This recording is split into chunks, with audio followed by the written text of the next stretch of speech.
श्री हरिवंश श्री राधा वल्लभ श्री हरिवंश वृंदावन रसिक संत महात्माओं के जीवन चरित्र की श्रृंखला में आज हम श्री हित खरक सेन जी के जीवन चरित्र पर प्रकाश डालेंगे। ध्यान से सुनिए। भगवान के भक्तों रसिक संत महात्माओं के जीवन चरित्र को सुनकर हमारी भगवान के चरणों में प्रेमा भक्ति बढ़ती है। हम किस स्तर से भगवान की भक्ति कर रहे हैं, हमारा वर्तमान स्तर क्या है, हम यह जान पाते हैं। वहीं हमें भगवत प्राप्ति कैसे होगी, यह भी हमें रसिक संत महात्माओं भक्तों के जीवन चरित्र को जानकर प्राप्त होता है।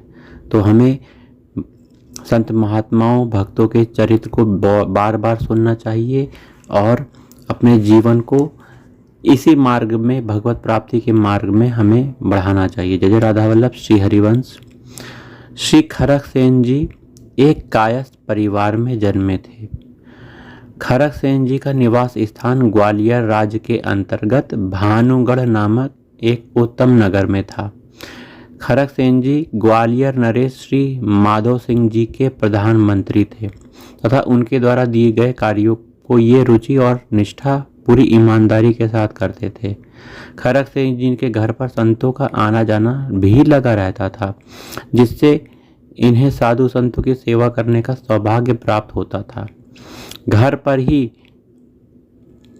इनको जो सत्संग मिला था, तो इस सत्संग के प्रभाव से इनके मन को वैराग्यवान बना दिया था। एक बार इन्हें वृंदावन रस के उपासक रसिकों का स्नेहपूर्ण सानिध्य और रसमय सत्संग भी मिला, जिससे इन्हें वृंदावन रस उपासना का परम अनुरागी ही बना दिया और ये किसी रसिक संत के शरणापन्न हो गए। उन्होंने इन्हें इष्ट और धाम के विषय में पूरी जानकारी प्रदान की और परमेष्ठ श्री राधा वल्लभ लाल जी एवं प्रेमाधान वृंदावन के दर्शन के लिए इनके मन में तीव्र उत्कंठा उत्पन्न हो गई थी। खरक सेन जी गृहस्थ में रहते हुए भी इनका आध्यात्मिक समय कथा कीर्तन, हरि गुणगान, घर पर आए साधु संतों की सेवा और सम्मान, इष्ट की सेवा उनके सुमिरन में ही व्यतीत होता था। अपने इष्ट की रूप माधुरी का निरंतर दर्शन करते हुए इनके नेत्र कभी नहीं थकते थे। खरक सेन जी सदैव राधा वल्लभ लाल जी के नाम का उच्चारण और उनके यश का गान किया करते थे। इष्ट के महाप्रसाद में इनकी दृढ़ निष्ठा थी। ये दुख सुख लाभ हानि में समान रूप से हर्षित बने रहते थे। एक समान इनकी स्थिति थी तथा अपनी संपूर्ण संपत्ति, पुत्र आदि को भी प्रभु को ही मानते थे। इनकी शांत, सहज और कोमल वचनावली एवं प्रेमपूर्ण व्यवहार से सभी के चित्त को चुरा लिया था। इस प्रकार का आनंदपूर्ण जीवन यापन करते हुए इन्हें कसौटी पर कसने का समय आ गया। दूसरों के उत्कर्ष से ईर्ष्या रखने वाले कुछ चुगलखोरों ने राजा से इनकी चुगली कर दी और कहा, चुगली करते हुए कि आपका प्रधानमंत्री आपके खजाने से धन चुराकर साधु सेवा में लुटाता रहता है। बिना चोरी की इतना अधिक धन खर्च करना इसके लिए असंभव ज्ञात होता है।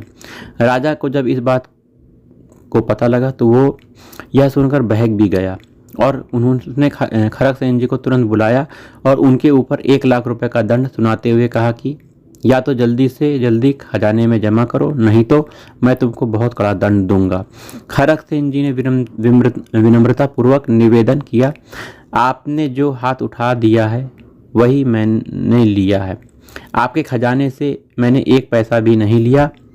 आप सत्य का पता लगाकर मुझे दंड दे सकते हो। तो इन पर चोरी का इल्जाम लगाया गया चुगलखोरों के द्वारा।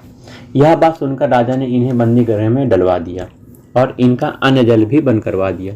इनके चित्त पर इस बात का कोई प्रभाव नहीं पड़ा, किंतु प्रभु से अपने जन के अपमान की या दुर्दशा नहीं देखी गई।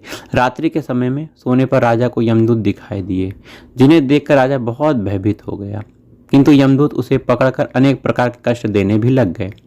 राजा जब रोने लगा तब यम के गणों ने उनसे कहा कि तूने एक भक्त को बंदी गृह में डालकर उसे बहुत सताया है, इसलिए यमराज ने हम लोगों को यहाँ तुम्हारे पास भेजा है। राजा मूर्छित होकर मृतक के समान हो गया।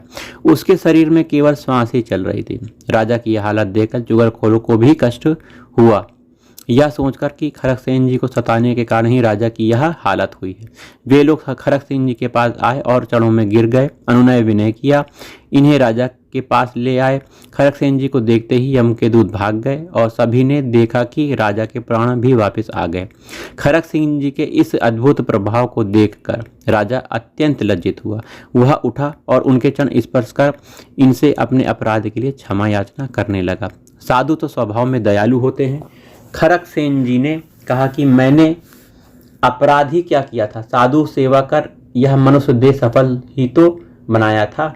तब खड़गसेन जी पर राजा का पूर्ण विश्वास हो गया। वह इनका बहुत आदर करने लगे, इन्हें प्रभु के समान मानने लगे। इन्हें अपने यहाँ न बुलाकर स्वयं इनके घर जाकर इनके दर्शन और सत्संग के लाभ से अपने को धन्य मानने लगे। इनके सत्संग के प्रभाव से उनके हृदय में भी भक्ति अंकुरित हो गई और उसने श्री राधा वल्लभ लाल की शरण ग्रहण कर ली। सत्संग से मनुष्य संपूर्ण रूप से बदल जाता है। सत्संग मंगल रूप है, सत्य स्वरूप है। सत्संग से मन में विश्वास उत्पन्न होता है और सुखों का प्रकाश होता है। सत्संग से रास विलास के दर्शन होते हैं, वृंदावन वास प्राप्त होता है। खड़गसेन जी जीवन भर सत्संग करते रहे और श्री राधा वल्लभ लाल को लाल लड़ाते रहे। एक दिन वे श्री राधा वल्लभ लाल जी का गुणगान करते हुए उनको हार धारण करा रहे थे कि उनके प्राण शरीर को छोड़कर प्रभु के चरणों में पहुंच गए। जय राधा वल्लभ श्री हरिवंश। जय जय श्यामा जय जय श्याम, जय जय श्री वृंदावन धाम। जय जय श्यामा जय जय श्याम, जय जय श्री वृंदावन धाम।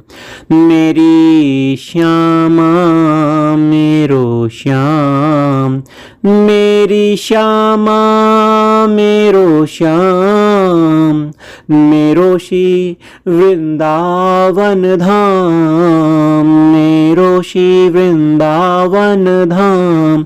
जय जय श्यामा जय जय श्याम, जय जय श्री वृंदावन धाम। श्री राधा।